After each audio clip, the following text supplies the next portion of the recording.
Hi, my name's Derek Brose. For the last 8 years, I've worked as a freelance investigative journalist based in Houston, Texas. Since 2012, I've covered a wide range of topics, from indigenous resistance at Standing Rock, to corporate and government surveillance, to covering important trials like Chelsea Manning's sentencing and the Silk Road trial. Throughout this time, I've realized that choosing to investigate certain topics will often get you labeled as a conspiracy theorist, or at the very least, a proponent of less than credible journalism, aka fake news. One of these forbidden topics relates to the potential harm caused by cell phones and other digital technology. Over the years, I've seen articles discussing the dangers of radio frequency radiation and electromagnetic fields. Again, I noticed that these studies never made the mainstream headlines or the 24-hour cable news cycle. And even if the news had reported on this information, would it have made a difference? I, like millions of other people around the world, never gave a second thought that cell phones and laptops could be causing harm to human health. We assume that the government agencies responsible for testing these fields have tested everything for safety. I started to wonder, has this blind faith in authority been a huge mistake? My ignorance on these topics came to an end in September 2018 when I learned that the city of Houston had recently partnered with Microsoft and Verizon to turn Houston into a smart city. This smart city would use emerging 5G technology to power the so-called Internet of Things, which in turn will allow for driverless vehicles, robot assistants, artificial intelligence, sensors in the street to moderate street lights and environmental warning systems, and many other futuristic technologies that we have been promised. And at this time, I had very little understanding of what exactly 5G was, but my preliminary research had shown me that there were an increasing amount of people asking questions about the health and privacy concerns. I also learned that there were lawsuits taking place across Texas and around the world as the opposition to 5G pushed back against the federal government and the wireless industry seizing power from towns, cities, and states. On October 1st, 2018, Houston Mayor Sylvester Turner held a press conference with officials from Verizon Wireless. The mayor and Verizon CEO Hans Vestberg were on location at a Houston couple's home as they installed 5G equipment and helped the young couple become the world's first 5G customer. At this event, Mayor Turner and Mr. Vestberg were both questioned about the health and privacy concerns which have been raised by scientists, doctors, journalists, activists, and security experts. Both Turner and Vestberg told me that they were not aware of any health or privacy concerns. Verizon, we're the first city for the installation of 5G anywhere in the world. It's just another bragging right. Okay, New York can't say it, LA can't, Chicago, Philadelphia, Atlanta, DC, but we can say it in the city. Mayor Turner, as far as moving forward with innovation and, like you said, wanting to be the first, has anybody stopped to look at any studies related to potential health effects of increasing the amount of small cells in the city, as well as privacy concerns that the American Civil Liberties Union and others have put out concerns regarding the push towards smart cities? Any thoughts on the health and privacy? You know, I haven't seen any recent studies on it. I mean, the reality is that if you want to move things quicker, if you want to innovate, the infrastructure is critically important. Is there any concern about the health effects of the increase in health and small cells? The studies that have been done over years has not shown any effects or health effects on the radio signals, and there's no difference. There are safety rules on all of it that is regulated by the regulator. How much power I was not satisfied with their answers, to say the least. I did more research, and the following week, I attended Houston City Council to share what I had found with the mayor and the council. Hello, members of City Council. How are you doing? Hope everybody's doing well today. Some of you know who I am. For those who are unfamiliar, I'll just introduce myself briefly. My name is Derek Brose. I'm a journalist here in the city of Houston. I work for KPFT 90.1. I have a radio show Monday afternoons, and I work for the local news as well. I've emailed each of you, including the mayor, the last 3 weeks in a row, including this morning, related to the implementation of 5G technology here in the city. I'm hoping those didn't go to your spam folders and maybe somebody saw them. But if not, please do check your spam folders. I sent one this morning. And last week I was able to talk to the mayor a little bit at the unveiling of the world's first 5G customer here in the city of Houston. And the mayor expressed a desire to move forward, that the city wants to be number one. We want to be number one before New York, before Austin, before all these kinds of things. A lot of pride in moving the city forward with the implementation of 5G and all that it might bring, all the new technologies.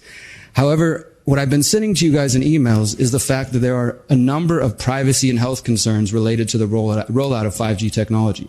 This visit to council was followed by another. Just going to touch base on where we left off I think, 2 weeks now, I was talking to you guys about the 5G technology rollout. And another, There are many people asking questions, including scientists, doctors, researchers. and another. I attended the Houston Tower Commission meeting yesterday, where there was an appeal for a 5G tower that is going up in the Third Ward, where members of Third Ward have put together a petition trying to stop this tower because it's 35 feet away from someone's home. We've also talked with members of Tanglewood who've come here and spoken out about towers near elementary schools. We've talked with folks from Sharpstown to Acres Home, Montrose, all over the city who are concerned about the placement of the towers, some for aesthetic reasons, some for health reasons, others just generally not sure they want them in their neighborhoods. Thank you.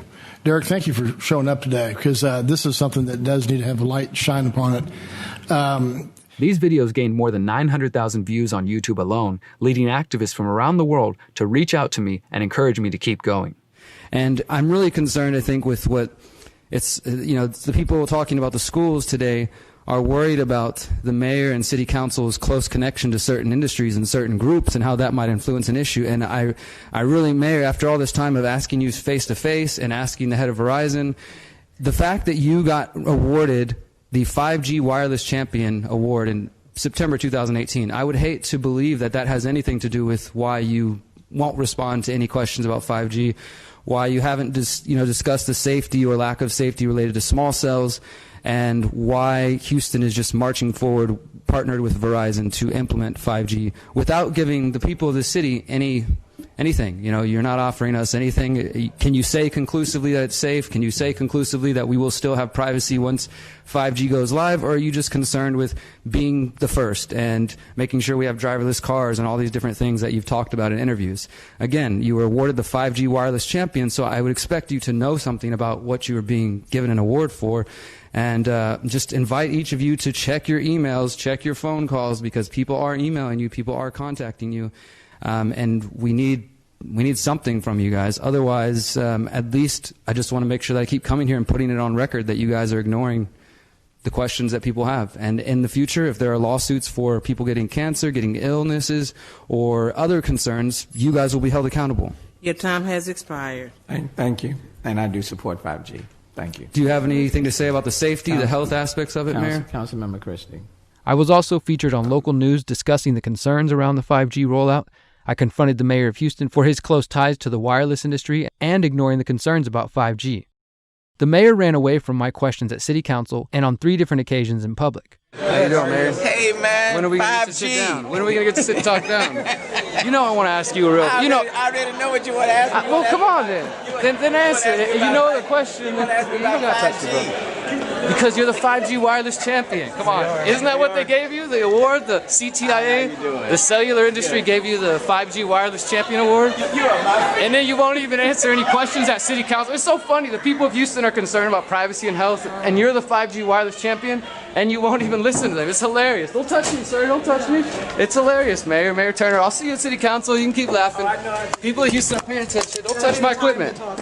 No, they ignore me at city council. That's the problem. That's why I'm running. Due to the response from the mayor and the city, I ran a campaign for mayor of Houston calling for a moratorium on the installation of any more 5G towers until further studies are conducted. I'd like to give Houstonians a voice on a number of other issues that are not typically discussed in Houston. This includes police surveillance, the current 5G rollout, which is highly controversial to many Houstonians, as well. Over the last year, my research has involved interviewing health and privacy experts and uncovering the truth about the race to 5G.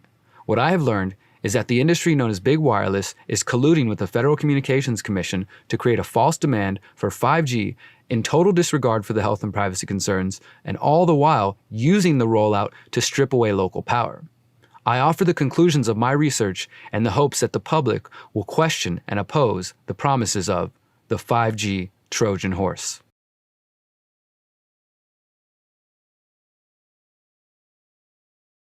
Chapter 1.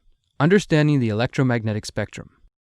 To have a discussion on 5G, we first have to talk about electromagnetic frequencies, or EMFs.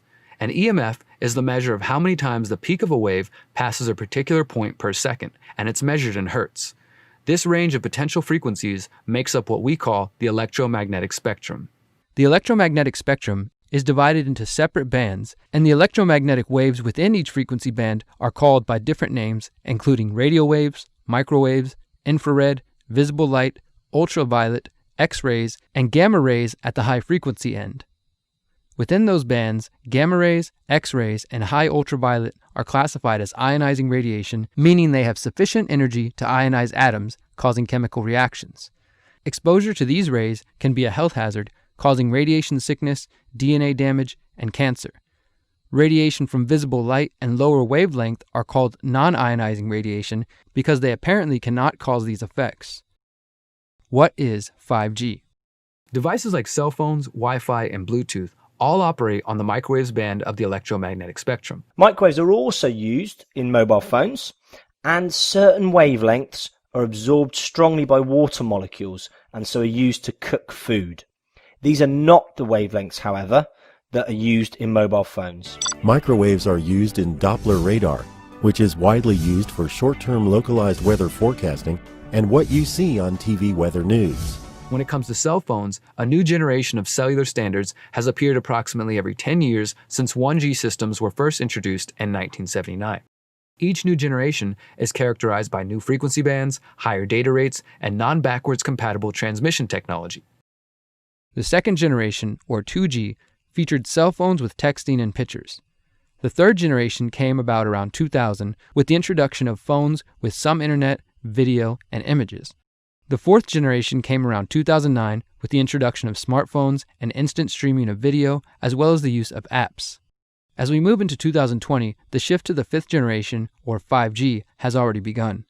In addition to being promoted as the solution to 4K movie downloads, the new technology is expected to herald the beginning of smart cities, where driverless cars, traffic lights, pollution sensors, smartphones, and countless other smart devices interact in what is known as the Internet of Things. The Internet of Things, or IoT, is a fancy way to say that we will be surrounded by hundreds of thousands of interconnected devices and sensors which are gathering mass amounts of data that will be used to show you advertising, monitor your habits, and other uses that we can't even predict yet. The switch from 4G to 5G is a change unlike those of previous generations. One notable difference is that 5G technology uses much higher frequencies ranging from 10 to 300 gigahertz. 5G is using millimeter waves, which are easily blocked and do not travel far. The 5G rollout means the installation of hundreds of thousands of new cell sites, towers, and additions to existing infrastructure. Cities like Houston, Atlanta, Boston, Chicago, Denver, San Diego, New York, and Washington, D.C. have already begun to deploy 5G for residential and commercial uses. Let's take a moment to examine some of the concerns around 5G and EMFs in general. Chapter 2. The concerns around EMFs and 5G. Over the years, I've come across articles claiming that cell phones were giving people cancer or making them sick. I didn't pay too much attention at first, but when I finally decided to investigate the topic, I realized that there is ample evidence that the technology we are so hurriedly surrounding ourselves with might be putting our lives at risk in more ways than one. I started by trying to understand the concerns around EMFs. I went through hundreds of studies, including those funded by government sources and those funded independently. I came across studies discussing extremely low-frequency electromagnetic fields and their effect on DNA. The researchers concluded that cells exposed to extremely low frequencies, or ELFs, quote, presented an increase of the number of cells with high damaged DNA as compared with non-exposed cells. I found studies examining a potential association between nocturnal mobile phone use and mental health, suicidal feelings, and self-injury in adolescence. I also found an interesting study discussing the excitability of the brain being induced by radio frequencies. The study stated that, quote, these results suggest that low-intensity radio frequency fields can modulate the excitability of hippocampal tissue in vitro in the absence of gross thermal effects. The changes in excitability may be consistent with reported behavioral effects of radio frequency fields. A 2004 study found, quote, an increased risk of acoustic neuroma tumors associated with mobile phone use of at least 10 years duration. I also found studies that were inconclusive, like this one, which found, quote, no conclusive evidence of an association between the mobile and cordless phone and a meningioma brain tumor. The study discovered a, quote, indication of increased risk, but was not, quote, supported by statistically significant increasing risk, ultimately calling for further studies. A study by Kaiser Permanente examined rates of miscarriages for women near cell towers. The study of hundreds of pregnant women in the San Francisco area found that those who were more exposed to the type of radiation produced by cell phones, wireless networks, and power lines, radiation that grows more common every day, were nearly 3 times as likely to miscarry. The Kaiser Permanente study did not show definitively what was causing the higher rate of pregnancy loss, nor did it isolate the potential impact of cell phones or other producers of EMFs. However, the authors said the results underscored the need for more research into the potential dangers. During my investigation, I came across the name of Dr. Martin Pall, a professor emeritus of biochemistry and basic medical sciences at Washington State University. Dr. Pall is a published and widely cited scientist on the biological effects of electromagnetic fields, an expert in how wireless radiation impacts the electrical systems of our bodies. He has published 7 studies showing there exists sensitivity to electromagnetic fields and what is known as the voltage sensor in each cell of the body. A study by Paul found this sensitivity in response to Wi-Fi. He calls this effect an important threat to human health. According to Dr. Paul, there are at least 15 different ways EMFs harm humans, including changes in brain structure and function, changes in various types of psychological responses and changes in behavior, at least 8 different endocrine hormonal effects, cardiac effects influencing the electrical control of the heart, chromosome breaks and other changes in chromosome structure, histological changes in the testes, cell death, lowered male fertility, including lowered sperm quality and function, and also lowered female fertility, cellular DNA damage, including single-strand breaks and double-strand breaks in cellular DNA, cancer, which is likely to involve these DNA changes, but also increased rates of tumor promotion-like events, cataract formation, breakdown of the blood-brain barrier, melatonin depletion, and sleep disruption. In 2016, Dr. Paul released another study on EMFs in the Journal of Chemical Neuroanatomy. 18 more recent epidemiological studies provide substantial evidence that microwave EMFs from cell mobile phone stations, excessive cell mobile phone usage, and from wireless smart meters can produce similar patterns of neuropsychiatric effects. Lesser evidence from 6 additional studies suggests that shortwave, radio station, occupational, and digital TV antenna exposures may produce similar neuropsychiatric effects. Among the more commonly reported changes are sleep disturbance, insomnia, headache, depression, depressive symptoms, fatigue, tiredness, concentration, attention dysfunction, memory changes, dizziness, irritability, loss of appetite, restlessness and anxiety, nausea, skin burning or tingling, and EEG changes. He concluded that, quote, extensive epidemiological studies performed over the past 50 years all collectively show that various non-thermal microwave EMF exposures produce diverse neuropsychiatric effects. Dr. Paul also notes that the effects of EMFs were documented 49 years ago in the U.S. Office of Naval Medical Research report published in 1971. Despite the breadth of his work, Dr. Martin Pall has largely been pushed to the fringes of society. To be fair, there are scientists who accuse him of bias and cherry-picking evidence to make his claims. In 2018, I asked Dr. Martin Pall why his work has been either ignored or pushed out of the mainstream conversation.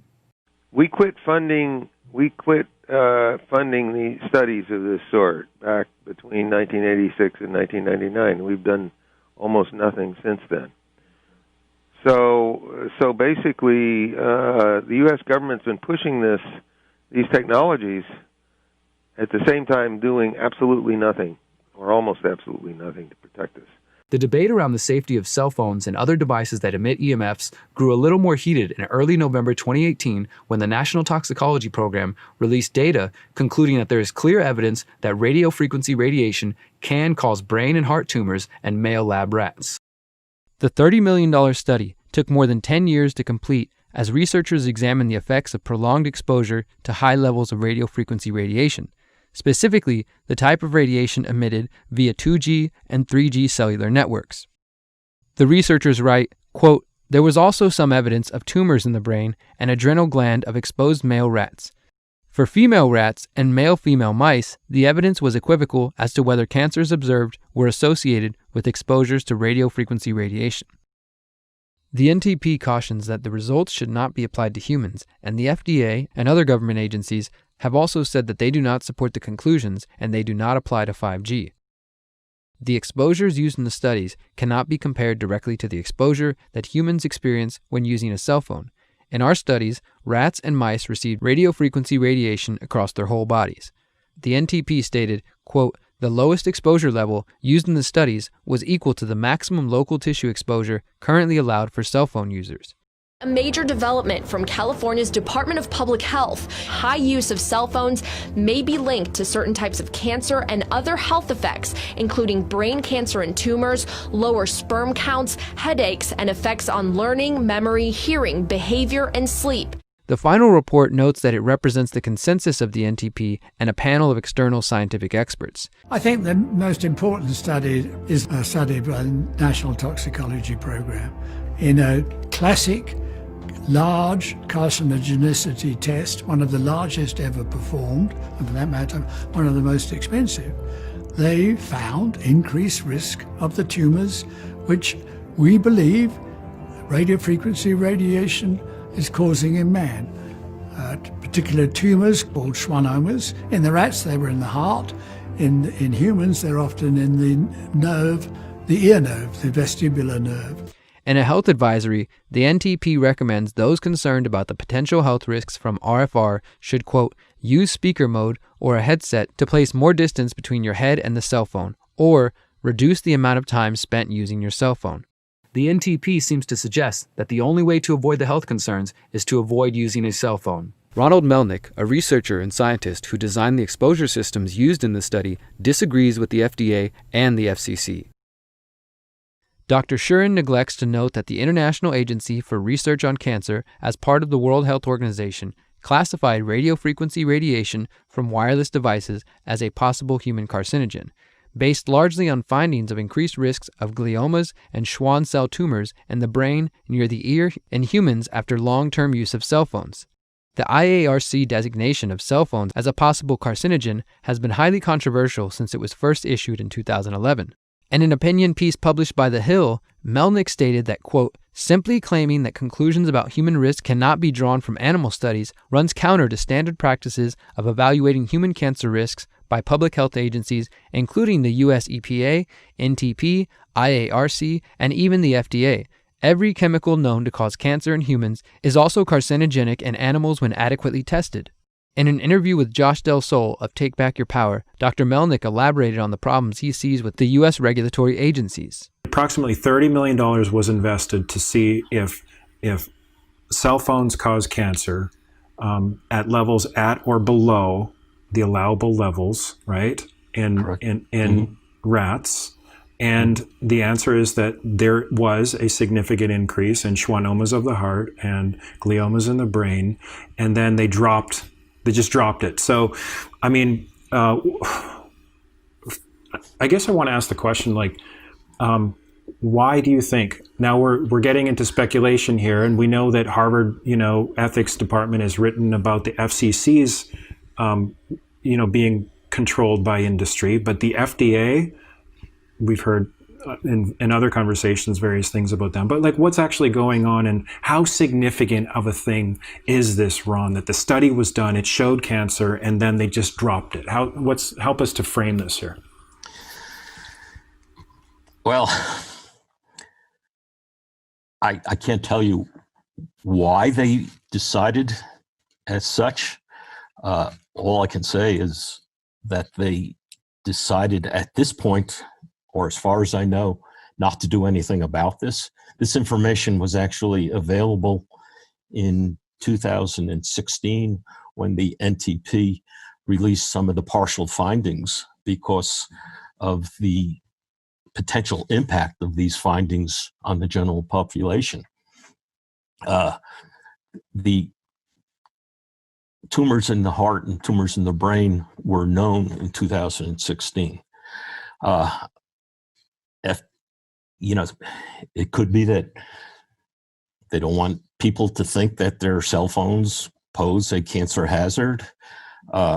Maybe they have other reasons, and I can't say whether or not the industry is having an influence. That is certainly a possibility. But it seems to me that from a public health perspective, what you'd want to do is understand the risk, quantify it, and do something about it. Promote precautionary principles. Even more recently, an August 2019 investigation by the Chicago Tribune found that currently available models of cell phones are already exceeding the safety limits set by the FCC. This means that the cell phones being used by millions of Americans are exposing them to dangerous levels of radiation. There is clearly sufficient evidence to warrant a mass warning to consumers of electronic devices, yet we are met with silence from health professionals and mainstream corporate media. But what about the health concerns around 5G? 5G is an emerging technology that hasn't really been defined yet. From what we currently understand, it likely differs dramatically from what we studied. Consequently, I believe that new wireless technologies, including 5G, should be adequately tested before their implementation leads to unacceptable levels of human exposures and increased health risks.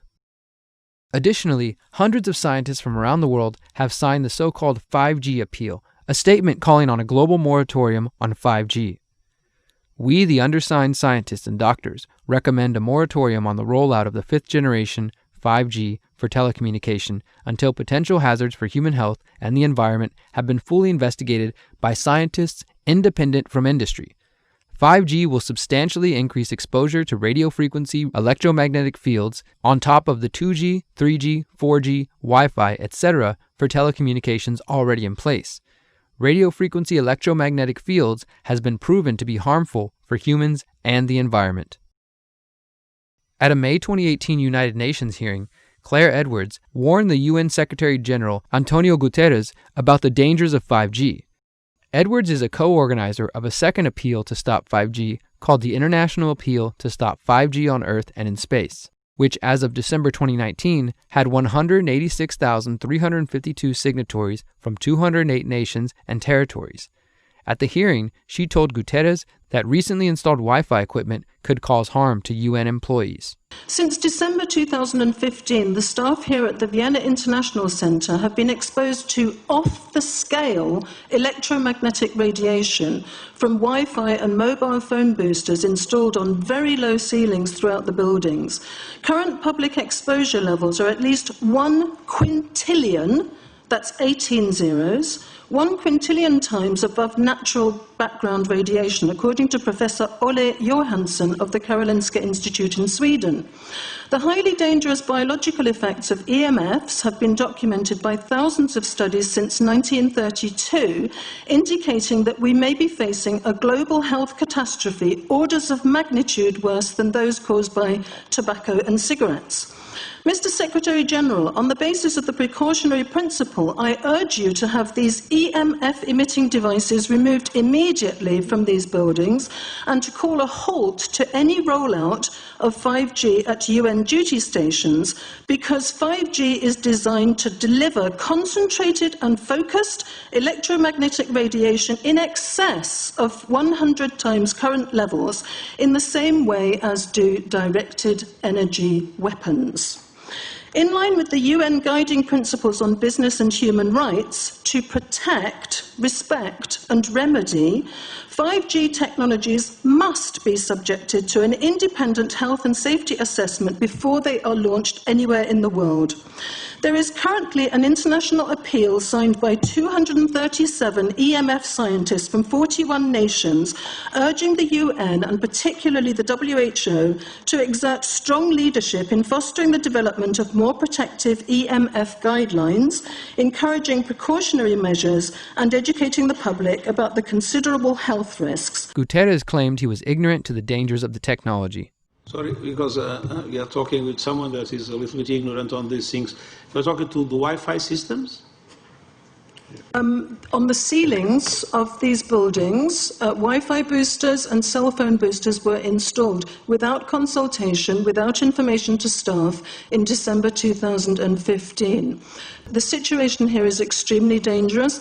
I have heard anecdotally of many people who have had health problems. I don't know if they are related, but the precautionary principle would dictate that we use our medical records to look into this and that we remove these dangerous devices immediately. Thank you. Well, I become worried because I put those devices in my house. Not a good idea. I will have to, I confess my ignorance on this. we will have to. But I'm going to raise this with WHO, which I think is the organization that might be able to deal with it properly, for them to, put someone, their staff or organizations to work on that, because I must confess, I was not aware of that danger. To the extent that I put those things in the rooms of my house, in the ceiling. Groups like Physicians for Safe Technology have also called for caution and common sense on 5G. Doctors have begun speaking out about the concerns of surrounding ourselves with hundreds of thousands of new cell towers and small cells in the interest of 5G. Thank you very much for the opportunity to speak. I'm Sharon Goldberg. I'm an internal medicine physician. I've practiced medicine for 21 years, and my background is mostly academic, internal medicine, hospital-based, clinical research, and medical education. I am going to skip many of the things I wanted to say because I didn't realize it was only 5 minutes. Wireless radiation has biological effects, period. This is no longer a subject for debate when you look at PubMed and the peer-reviewed literature. These effects are seen in all life forms: plants, animals, insects, microbes. In humans, we have clear evidence of cancer now. There is no question. We have evidence of DNA damage, cardiomyopathy, which is the precursor of congestive heart failure, neuropsychiatric effects. So 5G is not a conversation about whether or not these biological effects exist. They clearly do. 5G is a conversation about unsustainable healthcare expenditures. Why do I say this? We've been sitting on the evidence for EMR and chronic disease for decades. And now we are seeing all these epidemics appearing. So diabetes is the first epidemic. I think most of you know the statistics. They're very scary. 1 in 3 American children will become diabetic in their lifetime, and if they're Hispanic females, the number is 1 in 2. Okay. So what does this have to do with wireless radiation? Wireless radiation and other electromagnetic fields, such as magnetic fields and dirty electricity, have been clearly associated with elevated blood sugar and diabetes. That is what the peer-reviewed literature says. It is not opinion. The closer you live to a cell tower, the higher your blood glucose. That is based on hemoglobin A1C measurements. So the idea with small cells of putting the cells closer to people's homes and bedrooms scientifically is very dangerous. Thus far, there have only been a few politicians brave enough to speak out about this issue. Former Michigan State Senator Patrick Colbeck recently spoke out against the unprecedented rollout of this new untested technology. All of us know in our hearts, we would not knowingly move our family, move our home next to a cell tower, right? We know it implicitly that there's something just not right there. The fact is that there have been studies talking about cell phone usage, and this is $20 million study by the federal government because they wanted to make sure absolutely beyond a reasonable doubt that they knew exactly what was happening with cell phone technology and cell phone usage. They found and they determined conclusively that there were carcinogenic effects. Now we're talking about what's going on with the 5G system. Just want to make sure everybody understands. The issue with 5G wireless deployment is not the convenience, because we all like the convenience. It's not the ease of deployment, because it's a lot easier just to pop something up on a tree than it is to actually bury it under the ground and route it to somebody's house in a hardware configuration. The issue is that 5G deployment, because it operates in a higher frequency band at 24 to 90 gigahertz, has to use a higher power density level to get through walls and get through solid objects. And that means you're going to have to put these things every 2 to 10 homes. So you're going to have a cell tower every 2 to 10 homes. Nobody would move next to a cell tower, right? So this is something that is a serious concern. And once again, remember that denial of request or denial permit request that you can put in? It's going to point back to the acceptable levels as determined by the FCC, not the EPA or not the CDC, the ones who usually take care of health concerns, but by the FCC, which is staffed by former members of the telecommunication industry. That's the fox guarding the hen house. In April 2019, New York Congressman Thomas Suozzi sent a letter to the FCC seeking answers about the technology. Suozzi wrote, quote, "Small cell towers are being installed in residential neighborhoods in close proximity to houses throughout my district. I have heard instances of these antennas being installed on light poles directly outside the window of a young child's bedroom. Rightly so, my constituents are worried that should this technology be proven hazardous in the future, the health of their families and value of their properties would be at serious risk. New Jersey Congressman Andy Kim also sent a letter noting that, quote, current regulations governing radio frequency safety were put in place in 1996 and have not been reassessed for newer generation technologies. Despite the close proximity to sensitive areas where these high-band cells will be installed, little research has been conducted to examine 5G safety. Most disturbing of all, Senator Richard Blumenthal of Connecticut exposed that Big Wireless and the FCC have failed to do adequate independent studies into the effects of emerging 5G technology. At a Senate Commerce Committee hearing, Blumenthal questioned industry representatives about the absence of this research. In December of 2018, I sent a letter to FCC Commissioner Carr asking him to cite for me recent scientific studies demonstrating the safety of this technology. What research has been done, where has it been published and compiled. He has essentially failed to do so and just echoed the general statements of the FDA, which shares regulatory responsibility for cell phones with the FCC. If you go to the FDA website, pretty unsatisfactory. There basically is a cursory and superficial citation to existing scientific data saying, quote, the FDA has urged the cell phone industry to take a number of steps, including support additional research on possible biological effects of radio frequency fields for the type of signal emitted by cell phones. I believe that Americans deserve to know what the health effects are.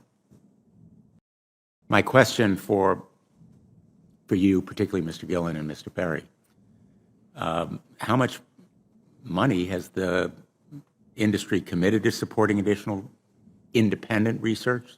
I stress independent research. Is that independent research ongoing? Has any been completed? Where can consumers look for it? And we're talking about research on the biological effects of this new technology. Thank you, Senator. I think, thank you for your focus on the issue. Safety is paramount, and as you alluded to, we rely on the expert agencies, we rely on the findings of the FDA and others as to the requirements to keep all of us safe. There are no industry-backed studies, to my knowledge right now. Happy to visit with you as to what opportunities you think there needs to be more studies, and we're always for more science. We also rely on what the scientists tell us. At the end of the exchange, Blumenthal concluded, So there really is no research ongoing. We're kind of flying blind here, so far as health and safety is concerned. Thank you, Mr. Chairman. as more health professionals, politicians, and scientists speak out against the dangers of 5G and EMFs, the cellular industry and some in the mainstream media have begun pushing back. In March 2019, William Broad of the New York Times wrote a piece promoting the idea that those who are concerned about the health effects of 5G are simply falling prey to Russian propaganda designed to make America lose the race to 5G. His article, Your 5G Phone Won't Hurt You, but Russia Wants You to Think Otherwise, sought to place the blame for concern around 5G on the shoulders of America's favorite boogeymen, the Russians.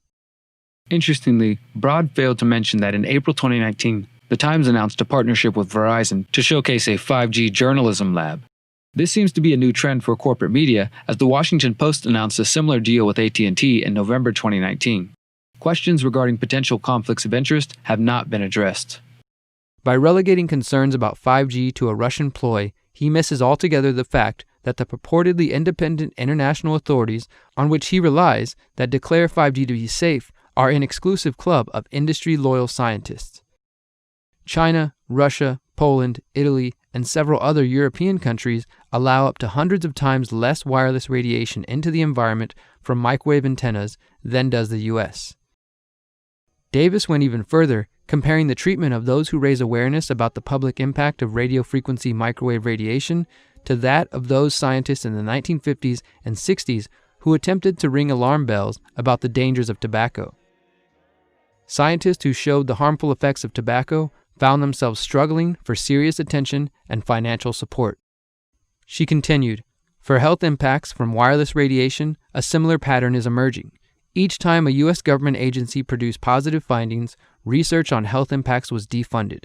The Office of Naval Research, the National Institute of Occupational Safety and Health, the Department of Health, Education and Welfare, and the Environmental Protection Agency all once had vibrant research programs documenting dangers of wireless radiation. All found their programs scrapped, reflecting pressure from those who sought to suppress their work." Ironically, one of the sources for an extensive amount of research on the health effects of EMFs comes from Russia and Ukraine. In epidemiological studies of the population of Ukraine, a connection was established between leukemia in children and cancer in adults and exposure to EMFs at industrial frequencies. Specific injuries under radio wave exposure are development of cataracts, instability and leukocyte makeup of peripheral blood, and vegetovascular disorder. Additionally, on March 3, 2011, the members of the Russian National Committee on Non-Ionizing Radiation Protection approved a resolution on the effects of non-ionizing radiation emitted by cell phones. According to U.S. government agencies, cell phones and EMFs are non-ionizing, meaning they do not have the power to alter atoms in the human body. Because of this, and the assumption that heating alone cannot cause health problems, the public is told that non-ionizing means safe. The resolution by the committee says otherwise. The committee states that, quote, "Urgent measures must be taken because of the inability of children to recognize the harm from the mobile phone use and that a mobile phone itself can be considered as an uncontrolled source of harmful exposure." The committee called for requiring health information regarding exposure to EMFs on the phone itself, as well as setting limits for children and teens using cell phones and laptops. As of 2019, no U.S. regulatory body has adopted similar measures. Regarding this debate around ionizing and non-ionizing radiation, I asked Dr. Martin Paul why some researchers claim that non-ionizing radiation is safe and others claim that it causes harm. When you're thinking about radiation, you're talking about the individual photons that make it up. And the fact is that the individual photons that make up non-ionizing radiation, particularly in the microwave and lower frequency ranges, don't have enough energy to influence the chemistry of our bodies. That's true. They don't. But we're not talking about the individual photons. It's the fields as a whole. And those fields as a whole put forces on a structure called a voltage sensor that controls these voltage-gated calcium channels.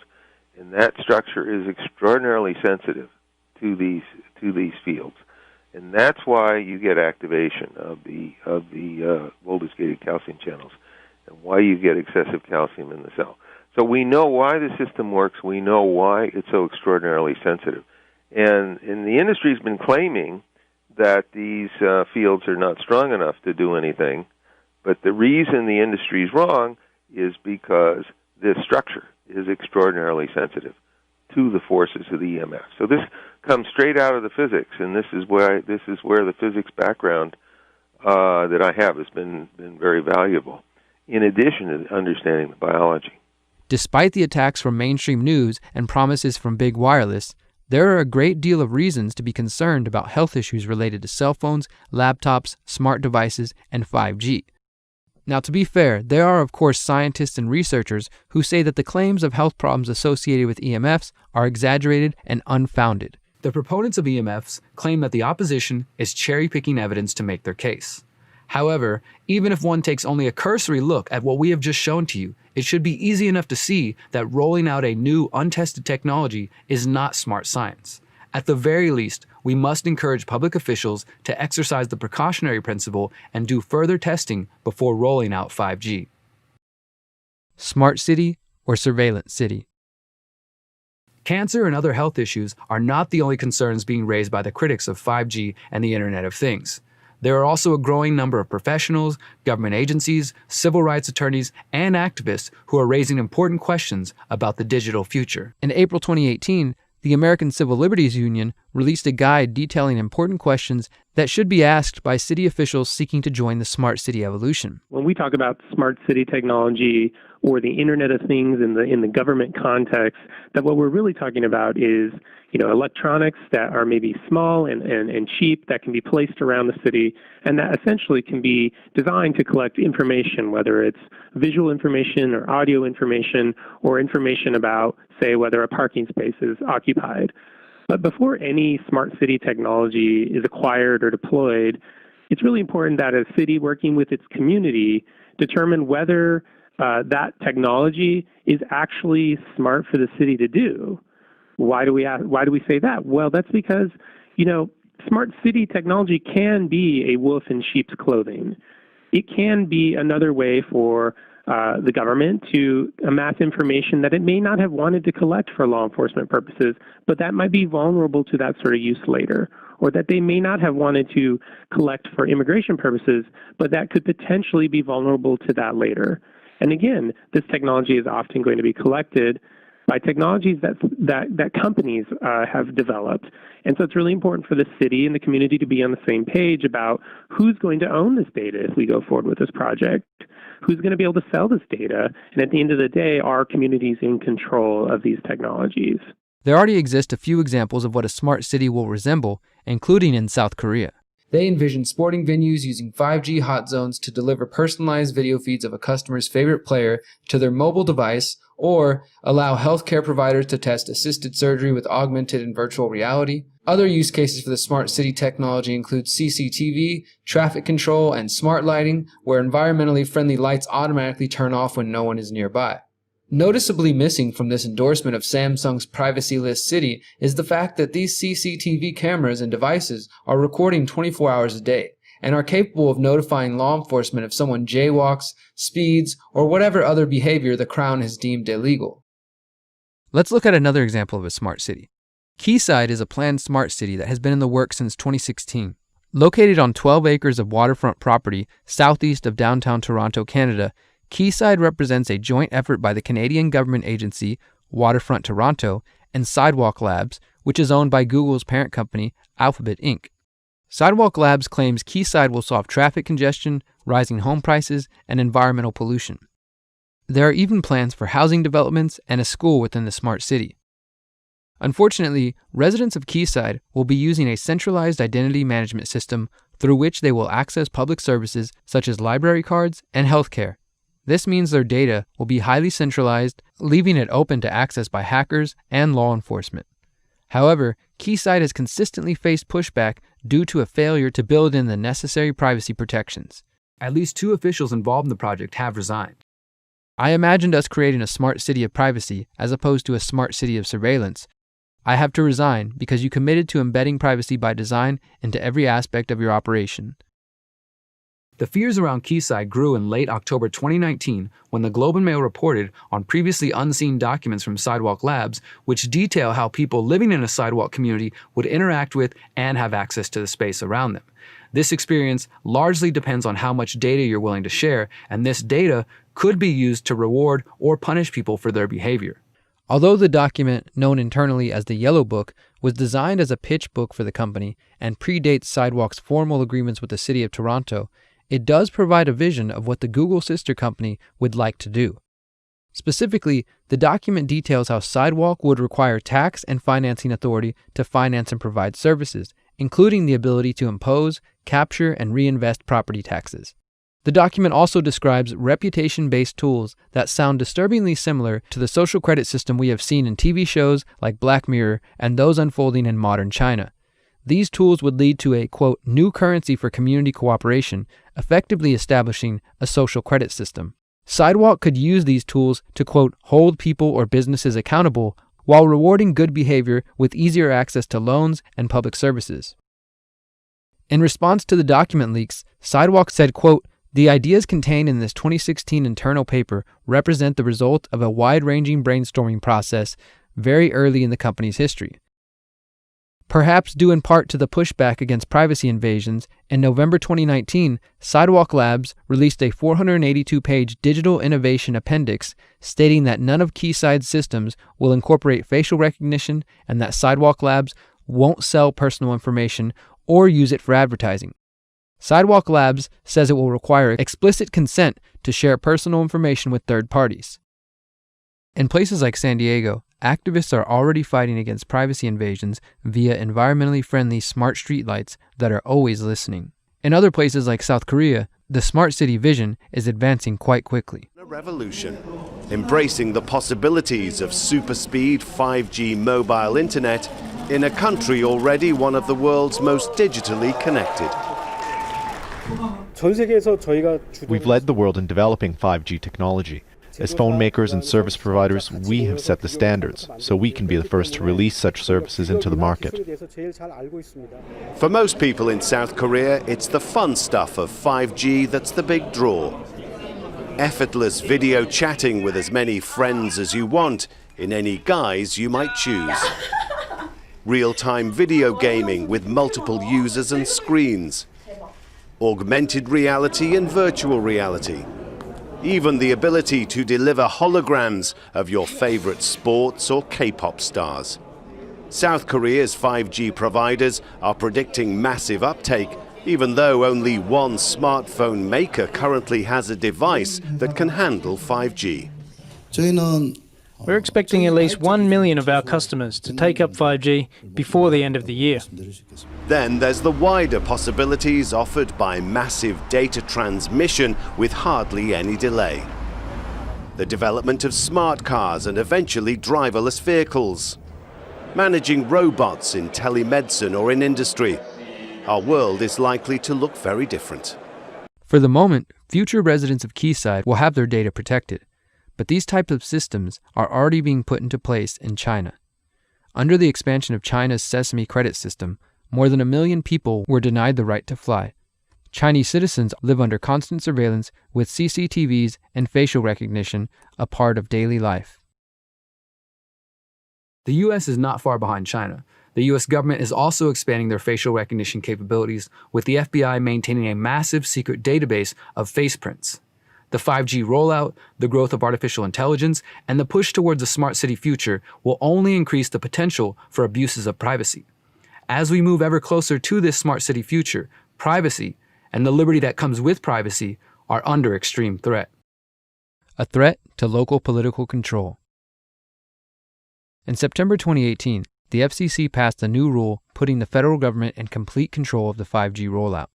Although the original 1996 Telecommunications Act was the first power grab by the federal government, the September 2018 rule made it so that cities and towns had little ability to regulate or avoid the installation of so-called small cells and additional infrastructure needed for the 5G rollout. Under the new rule, phone companies can be charged no more than $270 to install each small cell antenna. Additionally, local authorities would have 60 days to review the proposed wireless infrastructure. Localities are already limited in deciding where the equipment can be located. The new rule also continued the tradition of forbidding localities from opposing the equipment on health grounds. The only acceptable claim is based on aesthetics. Basically, if you think the tower looks ugly, they'll turn it into a palm tree for you. The Republicans on the FCC stated that limiting the fees that cities can charge localities will free up capital for them to invest in local infrastructure. Democrat Jessica Rosenworcel was the lone dissenter, calling the rule, quote, extraordinary federal overreach. I do not believe the law permits Washington to run roughshod over state and local authority like this, and I worry the litigation that follows will only slow our 5G future. Rosenworcel was correct about litigation to follow. In the weeks after the October 2018 rule, 24 cities and counties filed lawsuits against the Federal Communications Commission. The matter was only made worse when in April 2019, President Trump issued an executive order about 5G. Local and state bodies must now approve new 5G infrastructure within 90 days. The Trump administration also initiated a cap on the fees local governments can charge telecom companies wanting to install 5G technology. The FCC has also taken action to streamline the permitting process for 5G infrastructure with state and local governments. That's a big deal. It takes too long to get permits. We're going to free that situation up, and we're going to put limits, and the local areas are going to listen to us very, very strongly. They have a big incentive to do that. They must now approve new physical infrastructure within 90 days instead of many years. It can sometimes take 3, 4, and 5 years. We're going to put a limit of 90 days. And there is now a cap on the unreasonable fees local governments often charge. They get greedy. They think, hey, we can really take advantage, and it ends up that everybody gets hurt. So we're putting a cap on those fees. These changes will contribute greatly to building high-speed networks across America, and it's going to happen very quickly, very, very quickly. The pushback against the usurpation of local power by the federal government and the big wireless lobby can be seen clearly in the town of Danville, California. Back in March 2019, the Danville Town Council voted 4-1 to block a permit for a 5G small cell installation by Verizon. During the meeting, Danville Mayor Robert Storer stated that the vote was an effort to stand up to the federal government and telecommunications companies like Verizon. The Danville Town Council's decision to deny the land use permit for the small cell opened the town up to possible lawsuits from Verizon. We've lost local control, and this says, you know what, we're sick of this, and we're not going to just sit here and just be bowled over. We say no, we play the cards out. You know, we've been in lawsuits before. We're actually pretty good at it sometimes. I don't want to say it's been shoved down our throats, but it has been. We've lost complete local control, or we're losing so much of it. This, if nothing else, just puts us in a position that says, you know what, we're a little tired of this. If you're going to come to the town of Danville, don't make this room full of people that are angry, you know, because our job is to protect the town of Danville. And, you know, we may be spending some money here, and I'm okay with that. I'm actually okay with it, because it'll set in place how we feel in the town of Danville and what we think is right. Danville City Attorney Robert Ewing reiterated that cities cannot fight the small cells or 5G rollout based on health concerns, stating that, quote, while potential health concerns are a huge concern, if that was the basis on which you were making a decision, I would be fairly confident to tell you that you would lose, because that's about as clear as the law can get. Similar resolutions are passing in towns across the world, either outright banning 5G or requiring more testing before implementation. Between the FCC rules and the presidential executive order, the U.S. federal government is working with the big wireless lobby to force 5G down the throats of cities and states around the country. Together, in an incestuous corporate-state relationship, they are slowly taking away choice and consent from local bodies.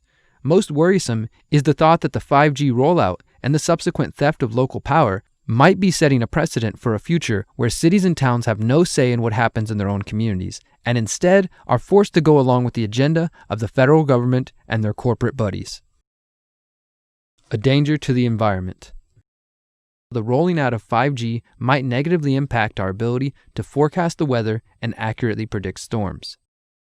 In the spring of 2019, NASA and the National Oceanic and Atmospheric Administration, or NOAA, said 5G antennas using similar frequencies used by satellites to gather critical water vapor data could compromise forecasts and science.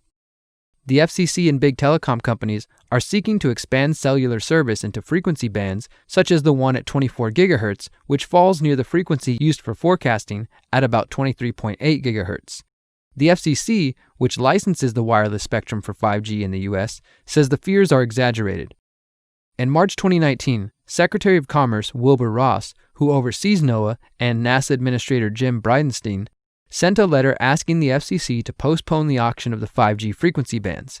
Instead, the FCC went ahead with the auction, selling frequency to both T-Mobile and AT&T. In May 2019, Neil Jacob, acting administrator of NOAA, testified to Congress that an internal study had found 5G-related interference could cost NOAA 77% of the water vapor data it collects at 23.8 GHz and could degrade weather forecasts by up to 30%, essentially sending us back to 1980 levels. 5G uses the frequency of 24 gigahertz. Gigahertz is a unit of measurement along this larger electromagnetic spectrum. You know all about this. You're familiar with this. AM radio waves, FM radio waves. There's cell phones and Wi-Fi. You get into the higher wavelengths, you get into things like TV remotes, visible light, medical x-rays, so on and so forth. So you're probably saying at this point, but what does that have to do with the weather, right? We've got these satellites up in orbit around the Earth, and those satellites pick up on different frequencies. Satellites, though, see atmospheric water vapor at 23.8 gigahertz. So if you've got that 5G signal emitting out a signal at 24 gigahertz, then our water vapor is at 23.8 gigahertz. That's really close to each other on that larger spectrum. So if the satellites are looking down to Earth, they're going to get confused. Is it the 5G signal? Is it water vapor? Ultimately, we're not going to be able to determine that. And that data that's used for forecast models is taken right from those satellites. If we can't use that data, those forecasts are going to get worse. Due to their concerns, NASA and NOAA were seeking a sizable buffer zone between the frequency bands used for weather and those used for 5G. This buffer is measured in units of decibel watts. Unfortunately, in late November 2019, at a meeting of the International Telecommunication Union, international regulators agreed to a buffer of 33 decibel watts until September 1st, 2027, and a 39 decibel watt limit after that.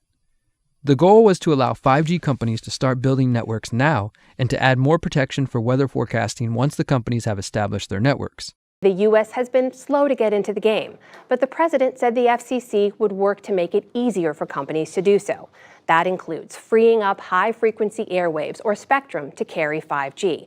And the FCC plans to spend $20 billion over 10 years on expanding 5G broadband for rural communities.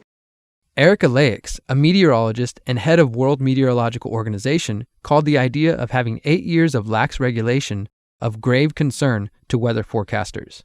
Once again, regulators chose policies that benefit big wireless and fail to protect the planet and the people. The 5G expansion not only poses a threat to human health, privacy, and weather forecasting, but an increasing amount of research indicates that surrounding ourselves with an unprecedented amount of digital devices is creating a new form of pollution known as a digital or electrosmog. In the report, Bees, Birds, and Mankind, German researchers discussed the effects of this electric smog. Quote, "The consequences of this development have also been predicted by the critics for many decades and can now no longer be ignored. Bees and other insects disappear, birds avoid certain areas, and are disoriented in other locations." In September 2008, Dr. Ulrich Warnke, one of the authors of that report, also presented his findings to the Radiation Research Trust at the Royal Society in London.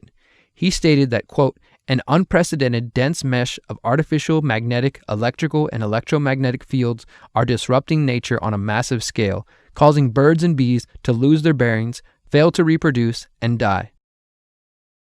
A review of studies from around the world shows that concerns around the electrosmog are rising. One study reviewed the impact of radio frequency radiation from wireless telecommunications on wildlife.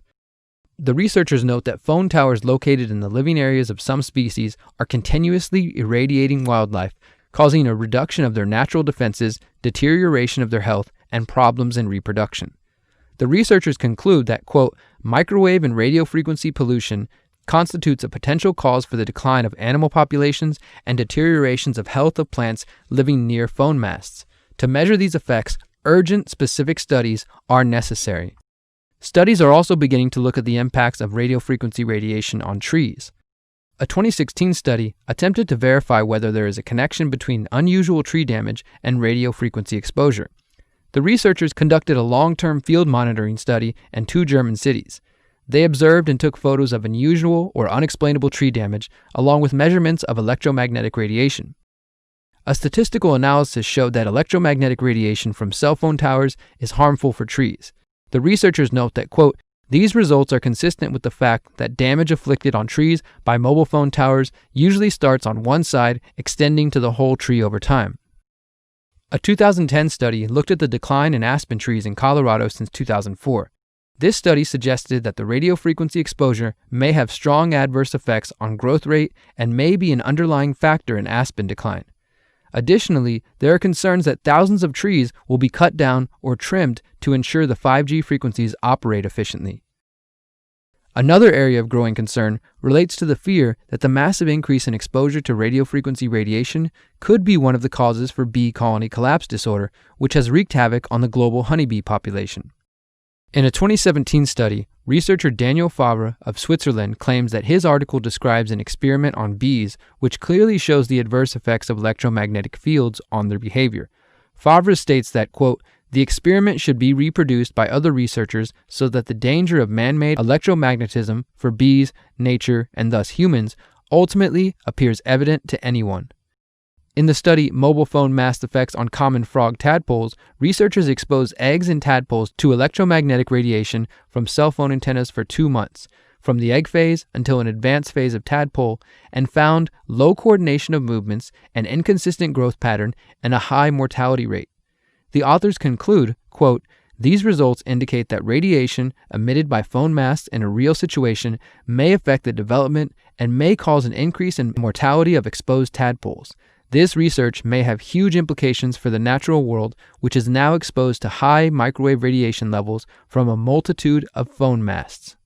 Ajit Pai is the chair of the FCC, and he joins me now. Welcome to the NewsHour. Thank you for having me on. So I want to ask you about what one of your Democratic colleagues on the FCC had to say about our efforts to get into 5G. She said, so far we've done more harm than good. She cites the president's tariffs on 5G equipment, says the White House has been alienating security allies. We need to expand that network. How do those things hamper your ability to build and grow the network? I respectfully disagree. If you look at some of the independent observers, they believe that the United States is in the lead when it comes to 5G. For example, Cisco recently put out a report suggesting that North America, led of course by the United States, would have twice as many 5G connections as Asia by 2022. That same month, ABI Research said flatly that the United States is in the lead in 5G.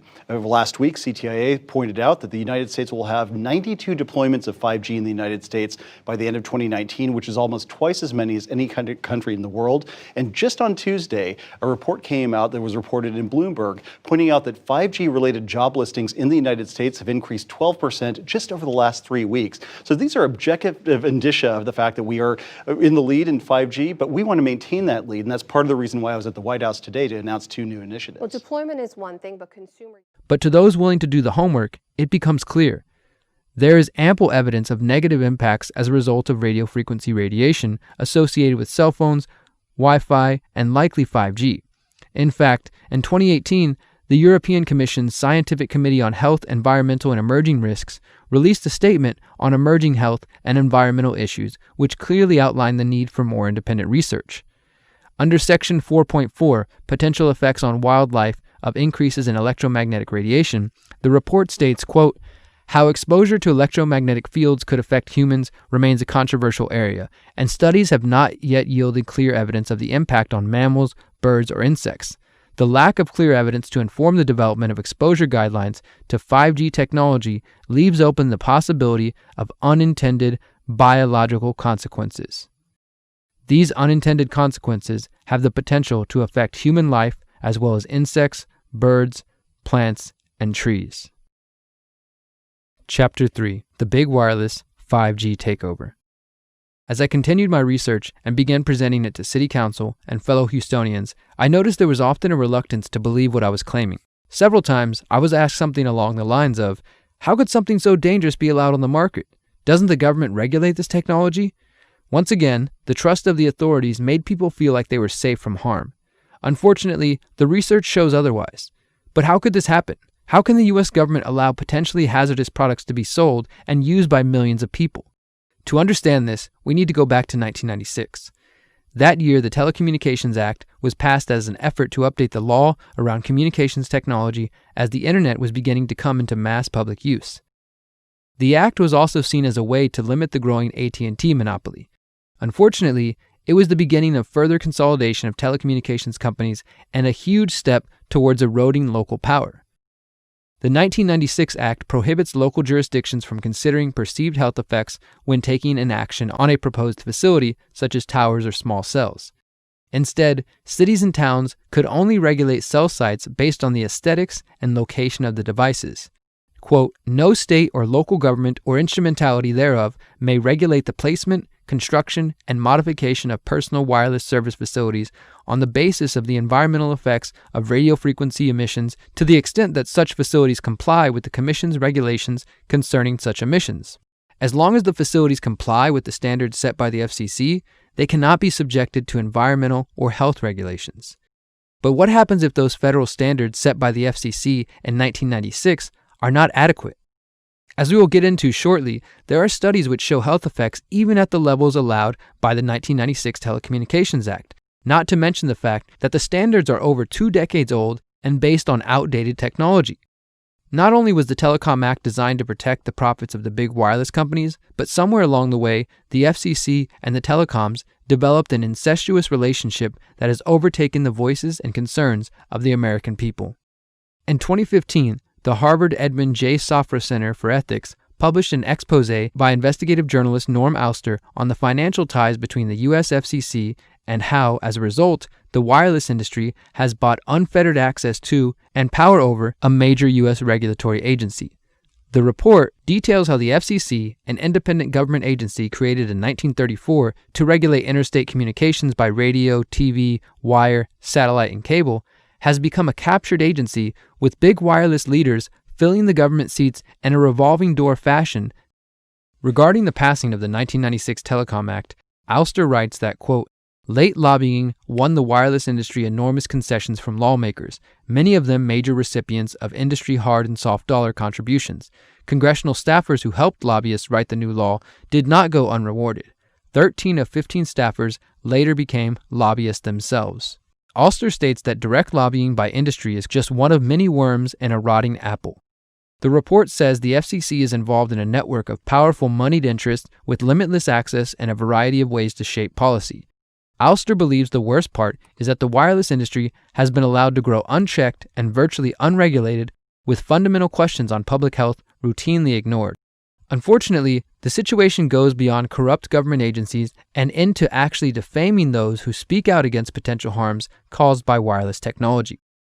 During the 1990s, biochemist Jerry Phillips was hired by cell phone giant Motorola to study the effects of the radio frequency radiation emitted by cell phones.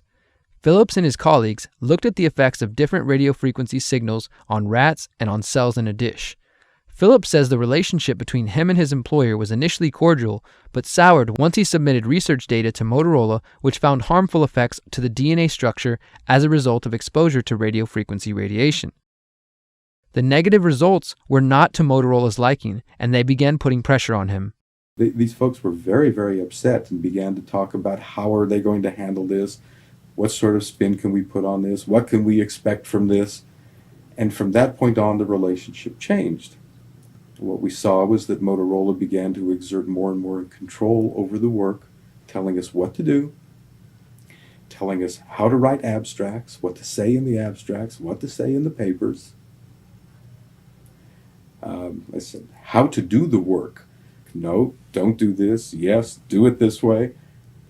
This was unacceptable. I had completed our study of DNA damage, and I submitted the final report to Motorola, and I got a call from Mays Swycord at Motorola. Now, Mays is the former head of the Center for, CDRH, Center for Devices and Radiological Health at the FDA, and he left the FDA and went to work for Motorola. Keep that connection in mind. That's interesting. He also handpicked his successor at the FDA and tried to urge me not to publish the study. They didn't tell me not to. They just said, no, this isn't ready for publication. And they wanted me to do more work. I stopped taking calls from them, and I went ahead and published the study. It came out in 1998, and I wanted nothing more to do with any Motorola-related work. I wasn't going to put up with that kind of control. I wouldn't put up with that attitude. That was it. I think one has to exercise caution at this point, and what makes the cellular telephone research area so difficult right now is there is no money available for research other than that's coming from industry. So, I mean, what does this do? I don't have any faith in what comes out. I have absolutely none, not with my dealings with industry so far. In another example of industry attempting to influence research, we have Dr. Henry Lai of the University of Washington and fellow researcher Narendra Singh. The researchers were looking at the effects of non-ionizing radiation, the same type of radiation emitted by cell phones, on the DNA of rats. They used a level of radiation considered safe by FCC standards and found that the DNA in the brain cells of the rats was damaged or broken by exposure to radiation. After publishing the research in 1995, Dr. Lai would later learn of a full-scale effort to discredit the experiments. Lai and Singh caused controversy when they publicly complained about the restrictions placed on their research by their funders, the Wireless Technology Research Program. In response to this public action, the head of the wireless technology research sent a memo asking the University of Washington president Richard McCormick to fire Lai and Singh. McCormick refused, but the message was clear: get rid of anyone who makes our products look bad. In a leaked internal Motorola memo, executives claimed to have succeeded in wargaming the Lai-Singh experiments. This shocked me, Lai says. The letter trying to discredit me, the War Games memo. As a scientist doing research, I was not expecting to be involved in a political situation. It opened my eyes on how games are played in the world of business. You don't bite the hand that feeds you. The pressure is very impressive. Think about that for a moment. An international corporation trying to exert pressure on scientists who draw conclusions that their product is causing harm to human health. Even further, Dr. Lai's experiments show negative health consequences at levels considered safe by the FCC. The captured agency report makes it clear that this type of corruption takes place because of the, quote, free flow of executive leadership between the FCC and the industries it presumably oversees. For example, at the time of the report's release, the chairman of the FCC was Tom Wheeler, a man with deep ties to the big wireless industry. In 2013, Wheeler was nominated as FCC chairman by Obama after raising more than $700,000 for Obama's presidential campaigns. And that's because for more than 30 years, Tom's been at the forefront of some of the very dramatic changes that we've seen in the way we communicate and how we live our lives. Wheeler led the two most powerful industry lobbying groups, the National Cable and Telecommunications Association and the Cellular Telecommunications and Internet Association, or the CTIA. The current chairman of the FCC could also be seen as another example of a captured agency in action. Ajit Pai, a lawyer and current chairman of the FCC, served as Associate General Counsel at Verizon Communications between 2001 and 2003, where he handled competition and regulatory matters. Pai was appointed to the FCC by Barack Obama in 2012 and then made FCC chairman by Donald Trump in January 2017. In conclusion,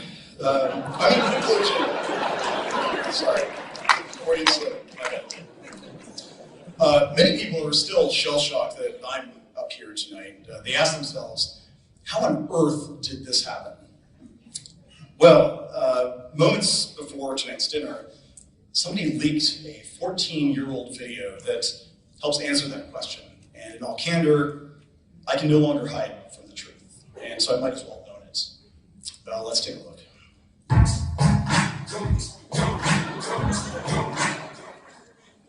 Yeah, and the cover charge is $20 as long as we get there by 2 a.m. It should be oh, fine.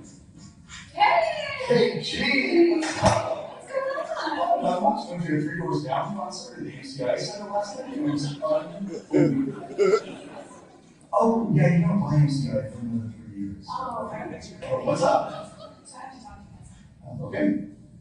As you know, the FCC is captured by industry, but we think it's not captured enough. So we will.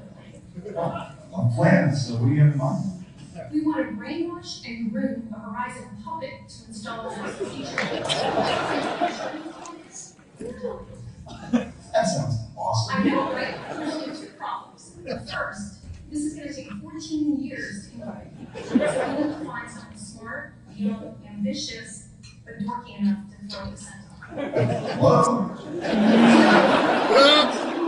But you said there was another issue? We need to find a Republican who will be able to win the presidency in 2016 and appoint you to FCC chairman. I think our best bet is an outsider, but I have no idea who that could be. If only somebody could give us a sign.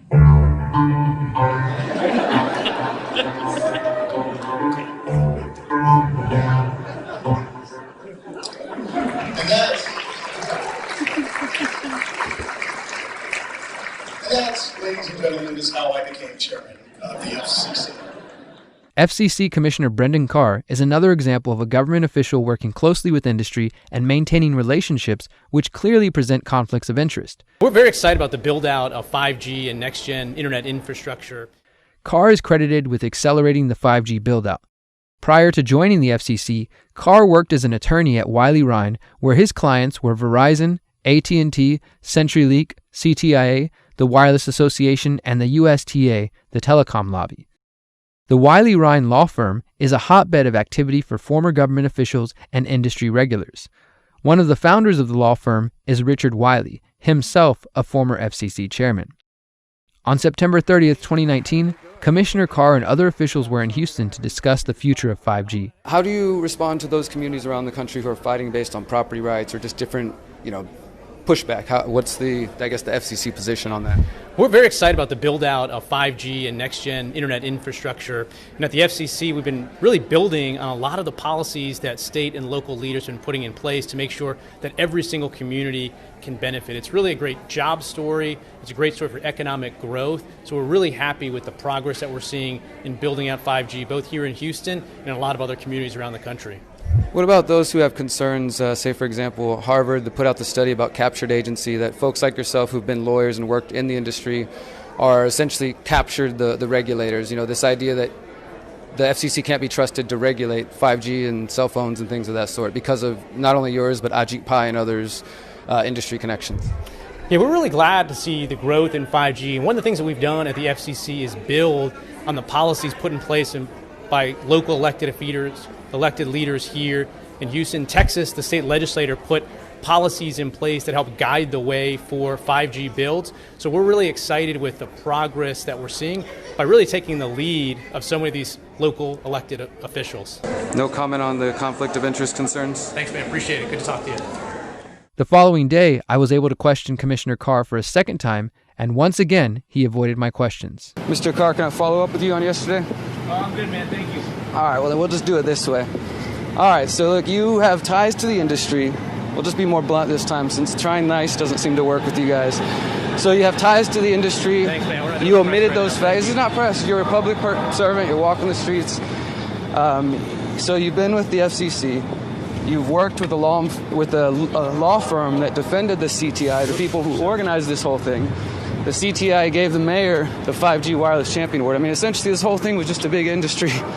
There's not a single mention of lawsuits on the state level, on the federal level. I'm sure you're aware that there are cities in Texas that are suing right now because those are the stakeholders that are being ignored.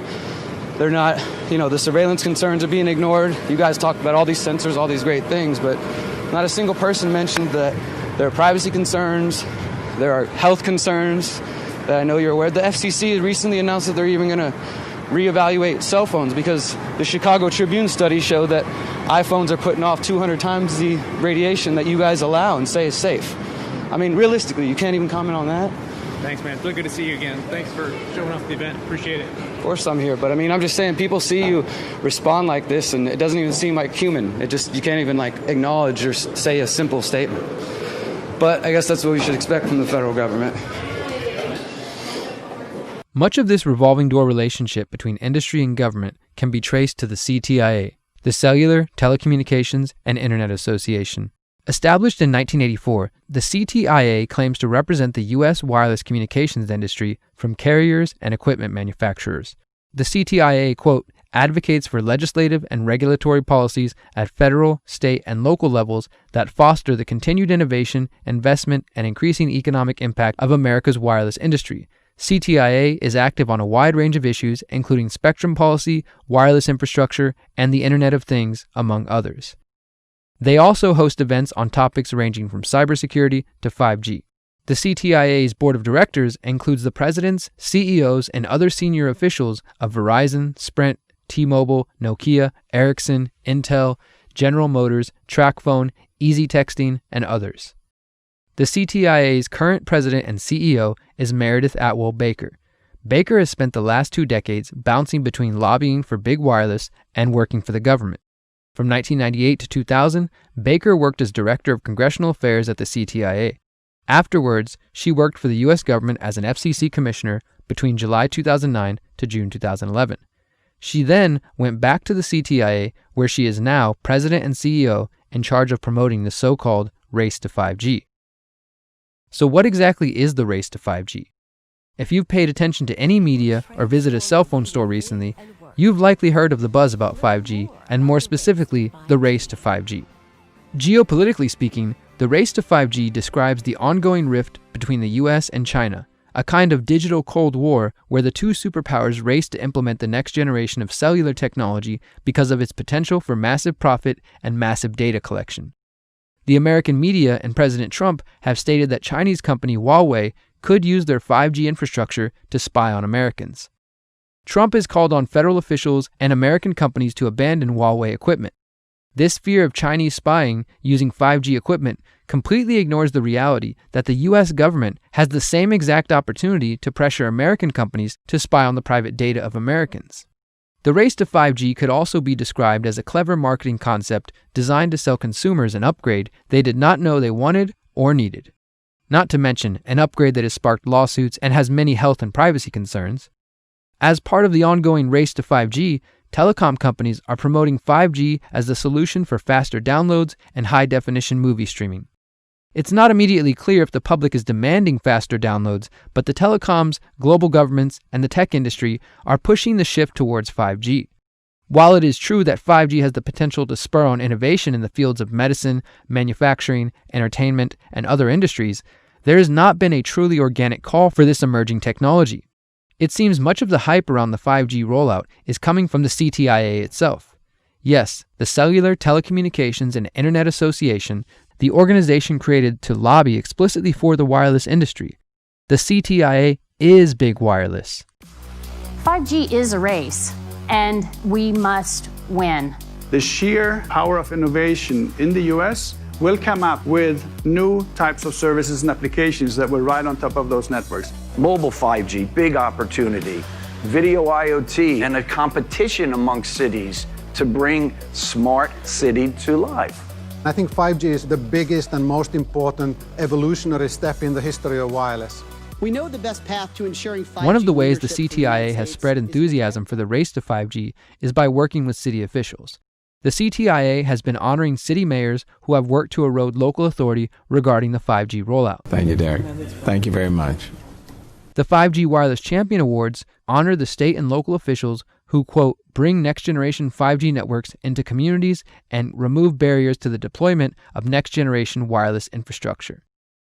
In 2018, the CTIA gave out 3 5G Wireless Champion Awards to mayors across the United States, including Houston's Mayor Sylvester Turner. I think you're always assessing, the pros and the cons, but I haven't seen anything that would cause us to slow down. As I mentioned earlier, it was the mayor's response to my questions about 5G which encouraged me to look deeper. I found out that in July 2018, Mayor Turner stood side by side with Verizon Wireless officials to announce plans to roll out 5G technology in Houston. The mayor said 5G will turn Houston into a smart city with better control of traffic flow, money-saving smart streetlights, and driverless cars. By September 2018, Turner was awarded the 5G Wireless Champion Award by the CTIA. The CTIA stated, quote, under Mayor Turner's leadership, Houston has streamlined the permitting process by not requiring a license or attachment agreement for new poles or small cells, and completes review ahead of deadlines. Despite my efforts at emailing the mayor and city council about the concerns and visiting city council many times, I continued to be met with silence. When I decided to run for mayor, making 5G a central part of my campaign, I finally had the opportunity to call out the mayor to his face and in front of the people of Houston. I think I'm probably the person who knows the most about smart grids and 5G on the stage. Go ahead and use your favorite search engine, search Derek Bros 5G. You'll find years worth of videos that have been going to city council, confronting this council member and this mayor about the privacy concerns, about the health concerns, about the loss of local power concerns. The mayor can sit here and say that they're giving a voice, but the fact of the matter is that last summer, the mayor was given the 5G Wireless Champion Award by the telecom lobby, specifically for removing regulations and restrictions. Go look at the press release and rolling this forward. I've been there, going to city council over and over. The mayor's literally ran away from me 3 times asking me questions about this. He can sit up here on stage and act like he cares about your privacy. I've actually interviewed attorneys with the American Civil Liberties Union who said that 5G and the smart grid could, quote, be a wolf in sheep's clothing that allows government surveillance, police surveillance, local surveillance. There's also hundreds of doctors questioning the health concerns. There's loss of local power concerns. Look my name up, look up 5G. You'll see who's been fighting and bringing these concerns to the table, because none of these people have them, and they're just going to be BSing about it. Sylvester Turner and mayors like him are a problem, but they are a symptom of a bigger battle. The CTIA uses the 5G Wireless Champion Awards and other local programs to convince mayors and local officials to support the 5G agenda. This allows the agenda adopted by the federal government and big wireless to be filtered down to the state and local level. Now to another first for the city of Houston. We first told you about this last week. Our city is going to be among the first in the country to experience 5G wireless technology. Verizon announcing that it is going to begin rolling out a residential network before the end of the year and then a mobile version next year. It's going to change how some people use their phones, but the impact stretches well beyond handheld devices to transportation, healthcare, and entertainment. Despite a number of lawsuits from cities and states, objections from scientists and health professionals, concerns from citizens, politicians, and journalists, the CTIA, the FCC, and Donald Trump continue to push the 5G agenda forward. As I discovered in my research, there are health and privacy concerns around cell phones, Bluetooth, Wi-Fi, laptops, and other digital devices. The research shows we should limit our exposure to these devices and find ways to protect our privacy. We should also recognize that the major difference between the 5G smart grid and the current technology is that once 5G rolls out, you will not be able to avoid it. You can choose not to use a cell phone or not install Wi-Fi in your home, but once the 5G network is complete, you will be surrounded by hundreds of thousands of sensors, small cells, and other infrastructure. Once I understood the implications of this, I realized I had to know what I can do to protect myself, my family, and my friends. Chapter 4. Solutions. The reality is that we are already living in the electro-digital smog. The public has excitedly purchased the latest upgrades to their digital technology of choice, from smartphones to laptops, doorbell cameras, public Wi-Fi networks, home assistants, smart houses, and the early stages of 5G. We are inundated with digital technology which emit various levels of radio frequency radiation. Bit by bit, device by device, we are being exposed to an increasing level of radiation, and this cumulative effect has the potential to cause a great amount of harm to the public. Collectively, each of these devices form a digital panopticon, where private companies, law enforcement, governments, and hackers can literally trace your movements from the moment you wake up and interact with your phone throughout your entire day as you move through public spaces and visit your work, family, and friends. If the public doesn't wake up to these dangers and quickly organize a massive global effort to push back against 5G, the smart city future seems inevitable. So what would this pushback look like, and what can we do as individuals? First, the opposition would need to involve ending the relationship between big wireless execs and government officials, as well as an honest discussion about the established dangers posed by our digital world. Organizing political opposition should take place at all levels, but I highly encourage everyone to start getting involved in their local communities and asking about the dangers presented in this documentary. You can join a local group that might be talking about 5G, privacy, health, or the environment, and let them know about these concerns. If there isn't a group already, you can start one. Pass out flyers at community festivals, farmers markets, concerts, and political events. You can host educational events at community centers and show this documentary. If your neighborhood has a homeowners association or similar group, you can attempt to fight against the installation of new small cells in your neighborhood. Some activists and concerned homeowners have even filed lawsuits in an attempt to stop the 5G rollout. When it comes to solutions for protecting yourself in the meantime, remember that the National Toxicology Program's 10-year study recommends those concerned about the potential health risks from radio frequency radiation should, quote, use speaker mode or headset or reduce the amount of time spent using your cell phone. Simply put, limiting your use of and exposure to these devices is the best solution available. I would recommend turning your phone on airplane mode when not using it, or simply turning it off when not in use. I know, it's a scary thought, but we will survive.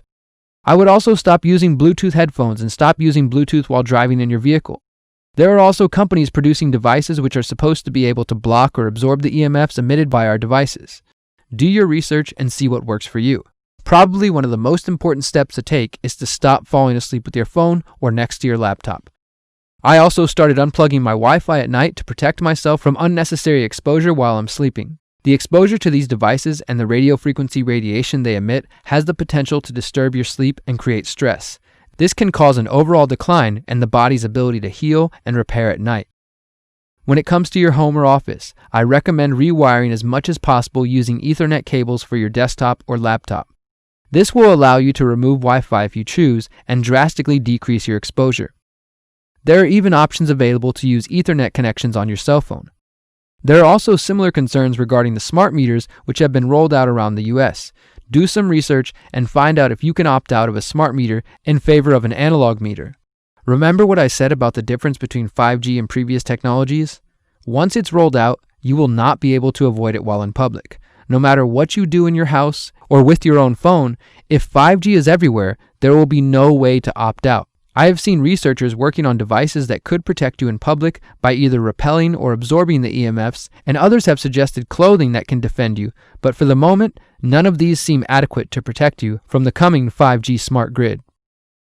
So after spending the last year diving deep into this topic, interviewing experts, and networking with other researchers, I have no doubt that 5G is being promoted under false pretenses.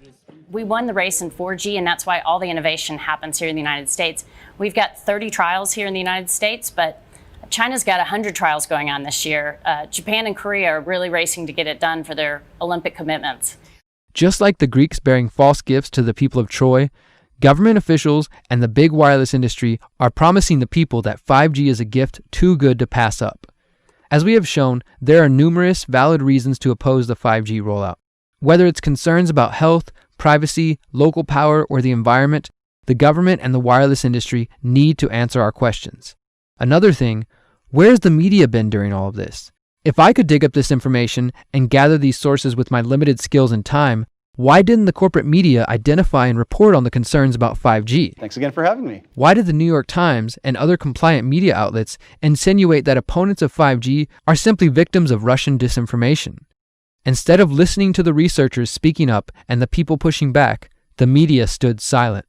So all this begs the question, would consumers be so quick to embrace cell phones, Wi-Fi, and 5G if the wireless industry and their partners in government hadn't silenced critics and corrupted the science? If the public knew this information, would that change their minds? Does it change yours? The cold hard truth is that we have willingly accepted this technology. Yes, we have been lied to by the people we thought we could trust, but at the end of the day, the power's in our hands. We get to decide whether we surround ourselves with devices that threaten our privacy and our health. We must take responsibility for our own actions and remember to be skeptical of promises of convenience and utopia. As the saying goes, if it sounds too good to be true, it probably is. Thank you for watching.